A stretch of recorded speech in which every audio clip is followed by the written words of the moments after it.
Good morning, everybody. Lee Brower here, and welcome to this week's edition of Meaningful Monday. I am grateful to be here, and I am glad to be here. Over the last couple of weeks, we've talked about a concept of belonging, and I've referred to it as shallow or deep. I'm going to refer to it today as thin or thick. Okay. Uh, Thin means it's easy to join, easy to leave, asks very little of us. It's just, okay, I've joined this, blah, blah, blah. Thick belonging takes more, but it gives more. But it requires contribution, responsibility, and speaking up, being known.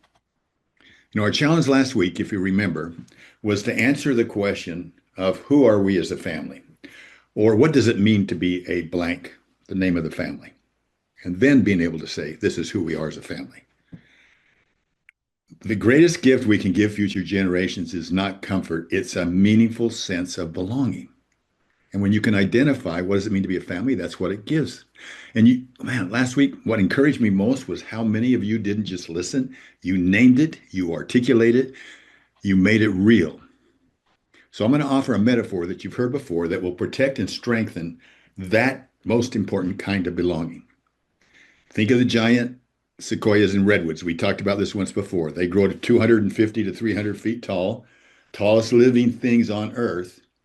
They've withstood storms and wind, time, everything for centuries, for centuries. Yet they have surprisingly shallow roots. You would think 200 feet tall, they got 200 feet of roots. No, their roots go down inches, maybe down to 6 feet at the most, 6 to 8 feet, and then spread out from there. Now, they don't just spread out, they entangle or they intertwine.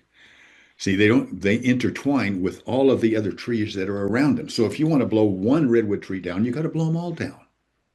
And to me, that connection underground, that's a good, powerful picture of thick belonging. Think of it in a family like that. All right, let's look at it from this standpoint.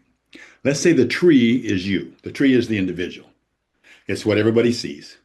Your success, your titles, your reputation, your habits, your whatever. This is what people see in you. That's your tree. The branches are your pursuits and responsibilities. That's where you put your tears, time, energy, attention, and resources. That's where they go to those branches. The roots then are unseen. They feed the branches, but that's your faith, your character, your integrity, your love, your values. And then the grove, okay, is the family and the community. It's the people we are intentionally connected to, and you want to have strong, thick belongings. Branches impress, roots sustain, groves endure. So in a sequoia forest, isolation is instability. And in life, isolation often masquerades as independence. I'm tough, a tough individualist. And those ideas are not to admire, but they're ideas you can build on. What is it that people can always count on you to do, or as a family, or as a business? What is it that people can always count on us to do? I'm going to give you three based upon what we've talked about in terms of belonging. Okay. One, together we're better. Like the sequoias, they're wind firm. I don't know how to give it a better word. Not because each tree is strong on its own, but because their roots are locked together.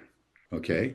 Strength doesn't come from standing alone, it comes from standing intertwined. Think of your family, think of your business. It comes from being intertwined. Branches thrive or struggle based upon what the roots are drawing in. So, principle number two, healthy roots sustain healthy branches. Adding more branches, more activity, more success, responsibility does not create endurance. It's not the enemy of thriving is arriving, okay? But healthy roots do. What's unseen is what holds us up, like season after season, generation after generation. All right, so number three, intertwining, okay, you like my word, is covenant, not convenience. What is a covenant? A covenant is a promise. A covenant is something that you make that people can always count on. And you can always count on the sequoia trees. And like the sequoia trees, we don't just lean on each other when storms come. We are intertwined all the time. It's not just when it's convenient. And that's what real belonging looks like: quiet, deliberate, and dependable. Arrows out. Instead of being all about you, it's arrows out. It's like arrows out lived underground. So here's our reflection for this week. Ask yourself, what are my loudest branches that are screaming for attention? And what are my quietest roots, the practices and relationships that actually hold myself up? And your empowering question for the week is where might my roots intertwine more intentionally? Let's start with the roots. Is there something that you can do to make your roots even stronger? Not grow your tree taller, not just to stay busy, but to grow together. That intertwining. So if we want to make positive generational income, if we want to make positive generational impact, we don't just grow impressive trees. We build groves. Because long after the individual trees fall, intertwined roots remain. So you've got your question, you've got your metaphor, you've been identifying your family. If you haven't done it, do it. And listen, please feel free to reach out and let me know what you're doing. It's so powerful. Have a meaningful week. I look forward to talking to you next week. Bye bye.